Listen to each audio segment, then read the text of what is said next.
Conversation with Ron McLean. Welcome to In Conversation. Coming up on the show today, Tessa Virtue and Max Kerman of Arkels. And before I introduce them, just thought I'd give you a thought about introductions themselves. These books in behind me are primarily sports books. There's some books about ethics, and there are lots of these books that are about musicians. And I always find it really neat, both the sporting heroes and the musical heroes, when they go into their halls of fame, who do they select to do the induction? Who is the presenter? As an example, one of my memoirs here is, of course, the story of the great Gordon Lightfoot. Gordon went into Canada's Music Hall of Fame back in 1986. They do it at the Juno Awards, and the one he had present him was Bob Dylan, which is not shabby. One of my favorite artists, and this is a great little book by David Bowie, just pearls of wisdom from the great Bowie. When he went into the Rock and Roll Hall of Fame in Cleveland, the man he selected to do the induction was David Byrne, lead singer of the Talking Heads, which I thought was just so apropos. And here's a great book by David Byrne, How Music Works. It gives you a glimpse into himself, the Talking Heads, the industry, and a whole lot more. When Byrne and the Talking Heads went into Cleveland's Rock and Roll Hall of Fame, the man he selected to do it was Anthony Kiedis of the Red Hot Chili Peppers. And Anthony had a great line in his speech. He said, you know, a lot of things happen to me when I listen to music, but the thing that happened to me when I listened to David Byrne and the Talking Heads was I felt smart. It was just a hell of an introduction. So why am I telling you all this? Well, because when Tessa Virtue and her legendary partner Scott Moir went into Canada's Walk of Fame, I wondered who would they, the people's champs, choose? And the answer is Max Kerman. This country has a rich tradition of Walk of Famers who know how to skate, crush beers, and make grown men cry tears of joy. But no one has done this as beautifully since Gordy Happ as Tessa and Scott. Please welcome Tessa Virtue and Scott Moir. Absolutely exquisite skating. They are the greatest ice dancers of their generation, maybe of all time.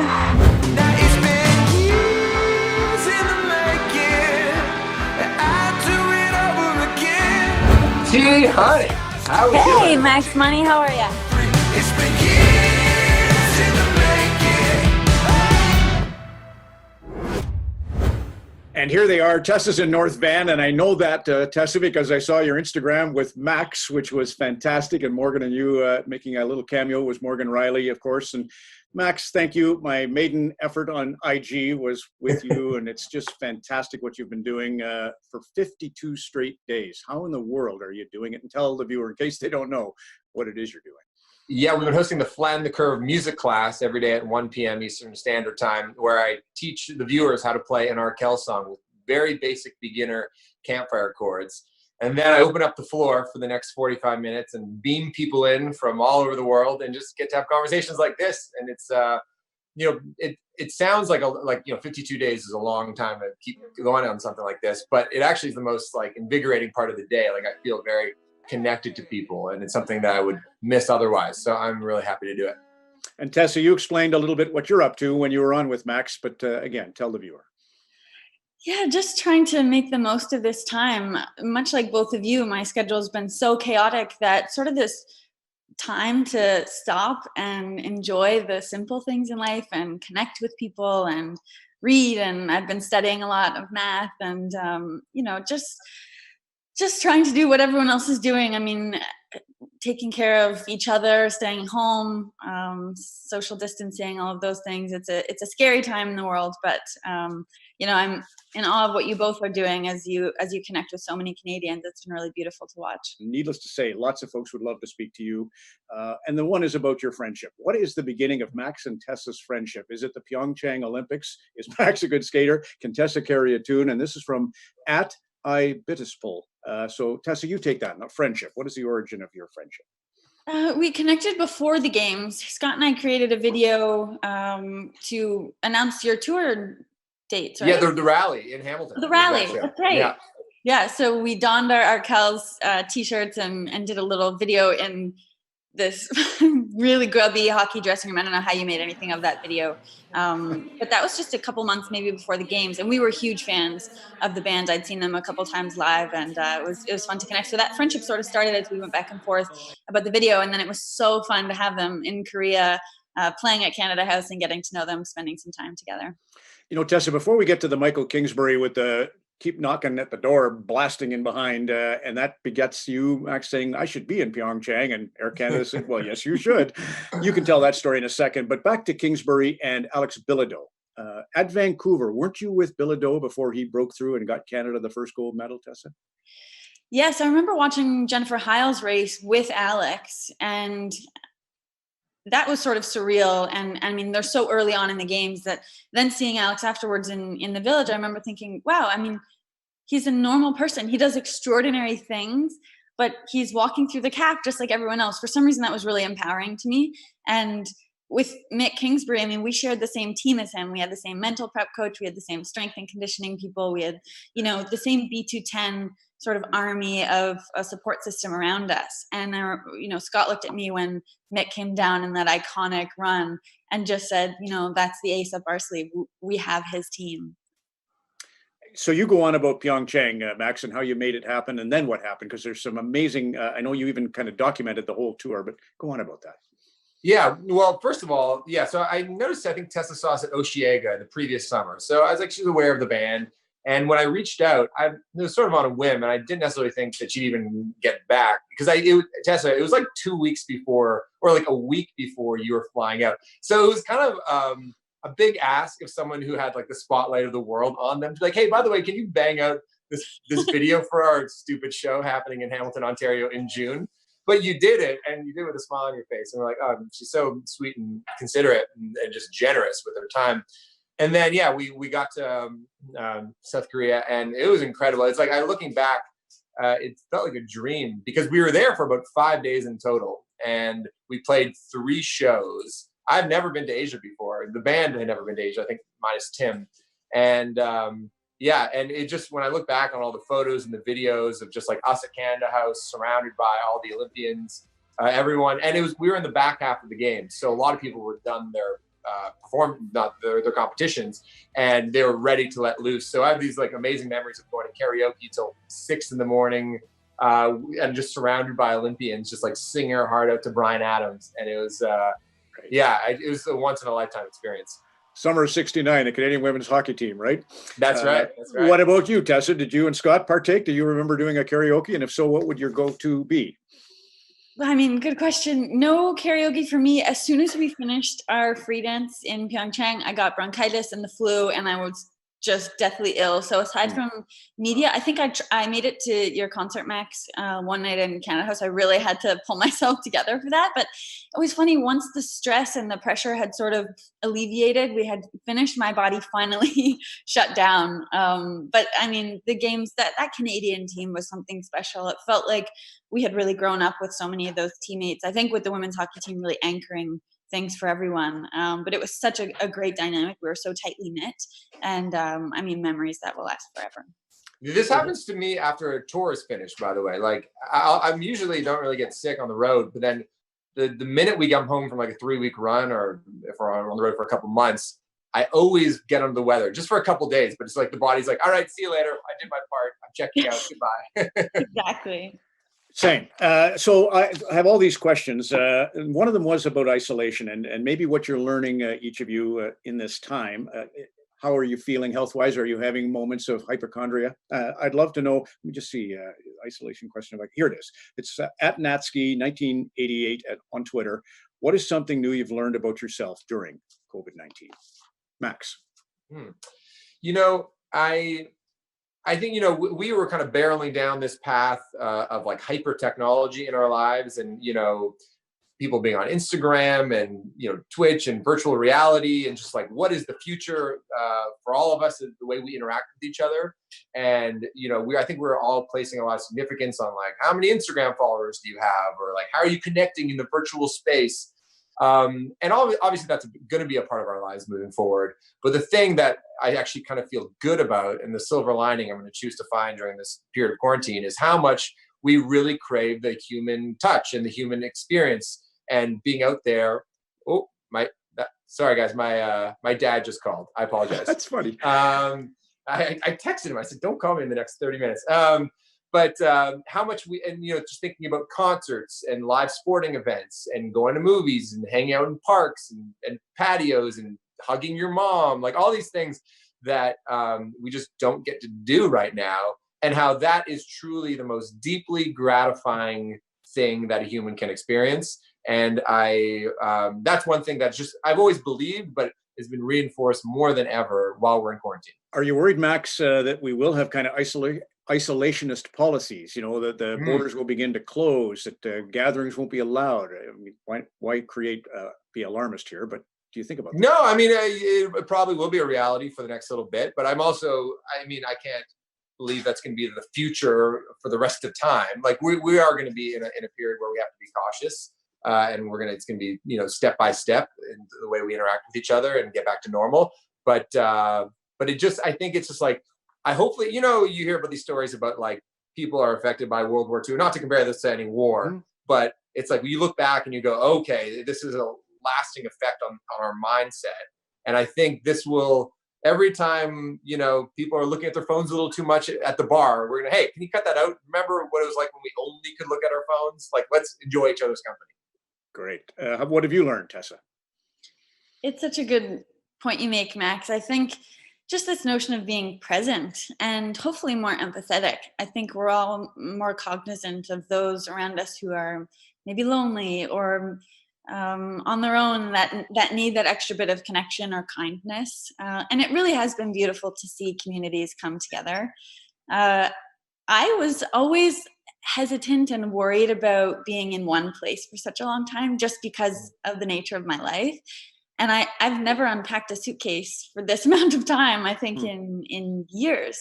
So it has surprised me how much I've loved that, just kind of staying put, savoring the moments and being truly present. And as far as what I've learned, I mean, practically I'm learning how to cook a little bit. so that's helping. Hey, we had a FaceTime call last night with Morgan, not to divulge too much, but he says your cooking skills are like mediocre at best. You can't wait. It's like 2 minutes and you just get bored and you're like, all right, can we get on with it? I'm impatient, but I'm learning slowly. How are your culinary skills, Max? Oh, they're very bad, but I never claimed to be good. So there you go. And I should follow up with that initial question. Had the idea: can you carry a tune, Tessa, and can you skate? I know you're a point guard, Max, so basketball is probably the thing. But Tessa, you first. Are you a singer by nature? Definitely not. No, absolutely not. But I always say to Max that I'll be the backup dancer any day. Yeah, Max, how about you in skating?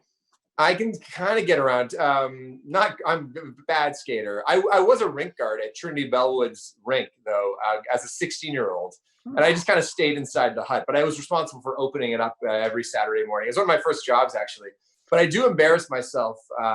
There's a family skate that I go to every year. But there's a hockey team that's been together for 30 years. Shout out to the Old Wings in Hamilton. And they do a family skate every year. And I just embarrass myself because a lot of the people on the team and their families want to say hi to me, and they think I'm a bit of a big deal, but I can't really stop. And I'm just on the ice, sort of just like trying to not make a fool of myself. So I blame it on my American-born father, who didn't put skates on my feet immediately. Gordie Howe's dad was an American-born. I don't know how many people know he came up from Wisconsin. So I didn't know that. But it was the mother. Point well made. It was mom who found a garbage bag with one skate in it, and the rest is history. So listen, a lot about you in that conversation when you did the Instagram together that came up. Books. You always ask Max about books, and you pointed out that Kyle Dubas had given one to Morgan, and Morgan was quick on the uptake. I'm not taking the bait here. I'm not telling you what to do. It was a beautiful moment. But you explained Nick Nurse. First of all, you explained Phil Jackson. Max used to do that, so you have a real appreciation of going to literature. Obviously, I love to read, and you're wearing the Nick Nurse. So go on about Nick Nurse and you.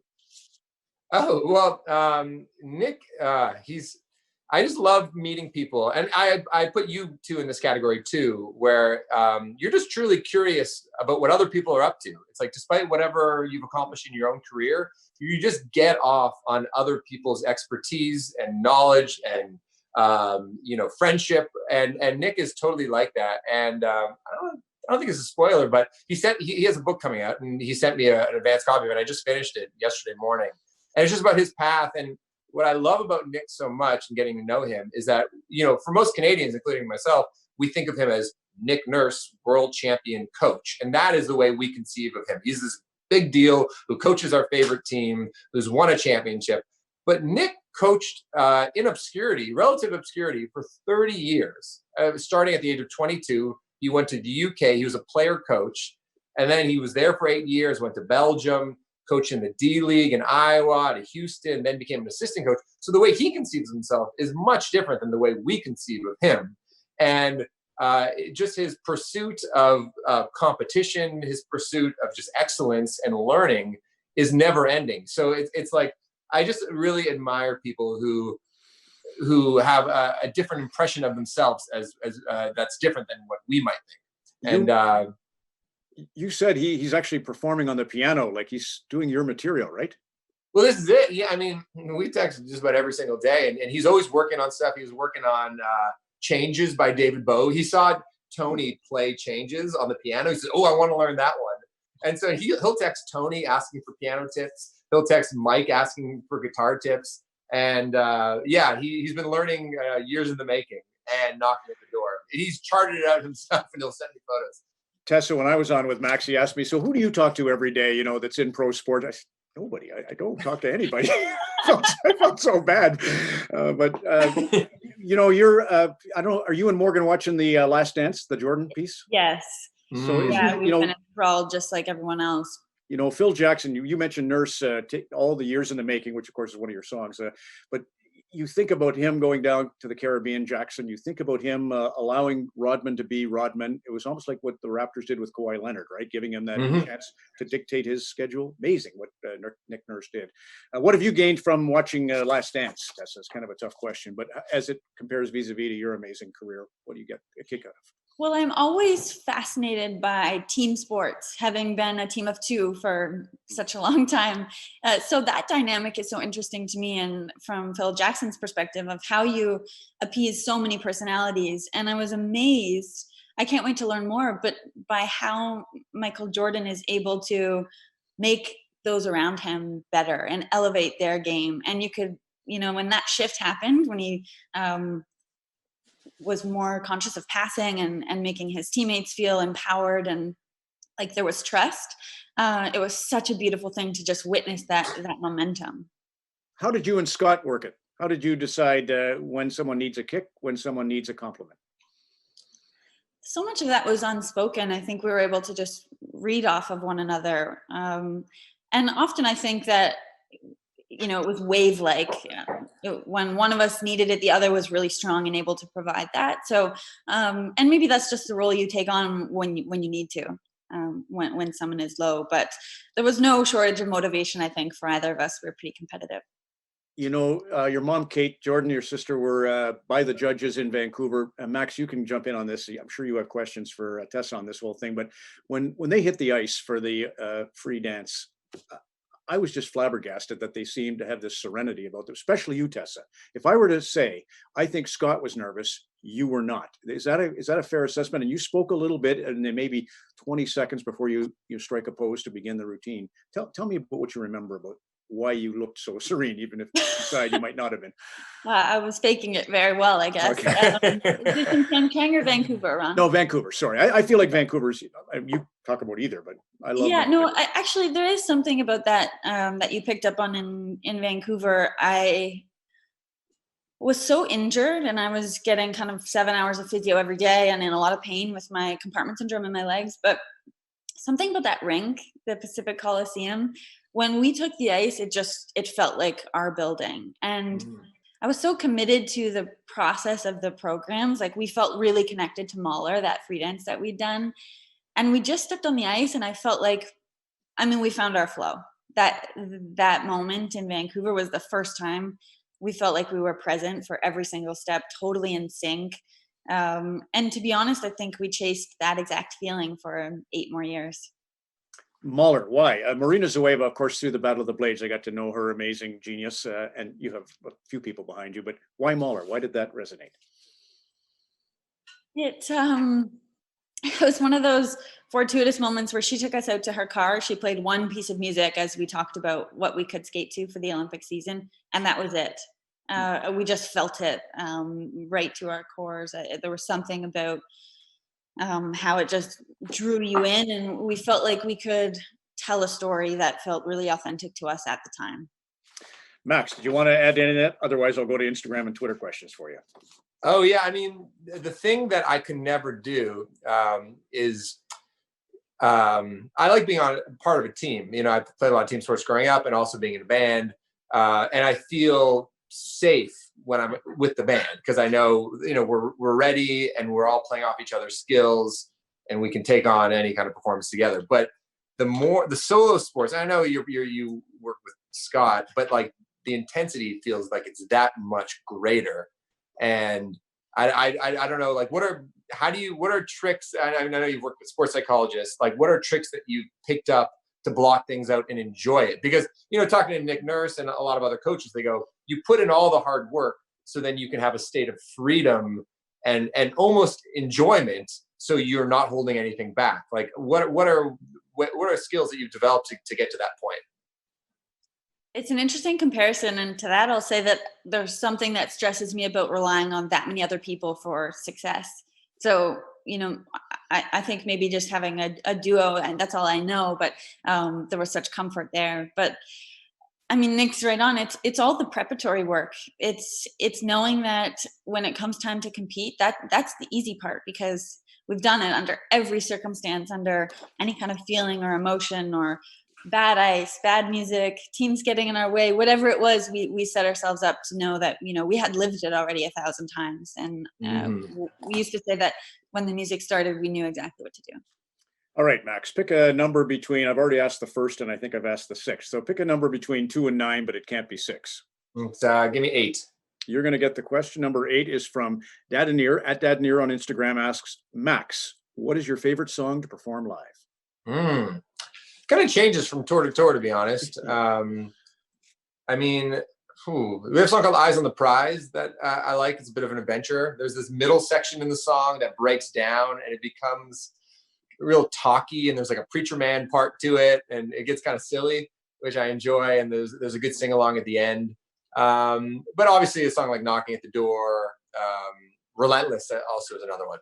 Listen, let's close on, again, you kind of touched on it at the very beginning here, but I just think your gift for gratitude. Thank you was what you said to Canada, you and Scott, Tessa. And I would just love to know, when you've got 3 gold medals and all these, you know, world championships and decorations, you're most decorated figure skater in our history.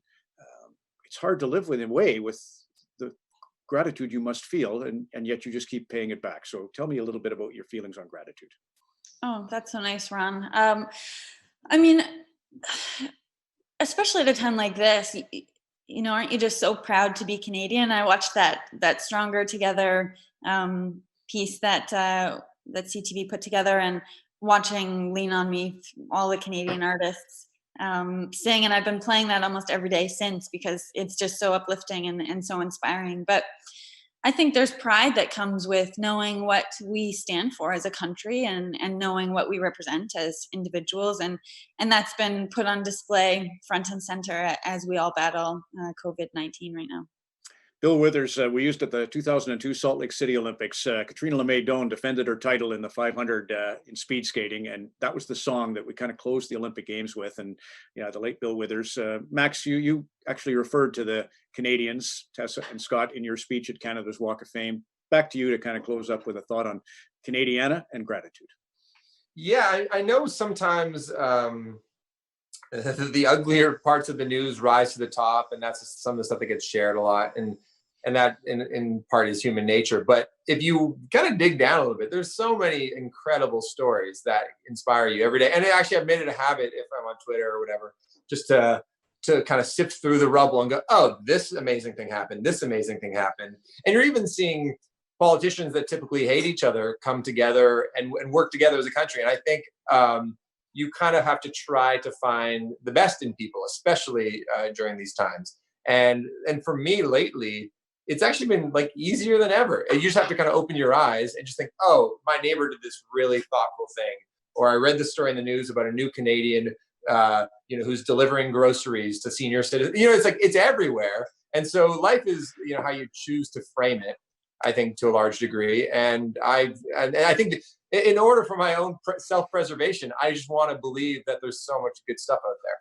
Well, you on your Instagram, you can get to the who's who with your connections, but I loved your hairdresser, Craig. So just there's an example, right, of someone who's so important in your life. And it was just such a touching thing to see him on the show. I'll give him a shout out, Craig, at Weekly Hair Salon in Edmonton. He's an awesome guy. I miss him a lot.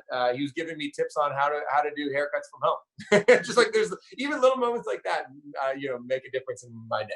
If you're wondering why the Arkells tours always divert and go through Edmonton, now you know. Hey, listen, Max, lovely. Good luck with the IG show today. And Tessa, hi to Morgan and hi to you. And thank you.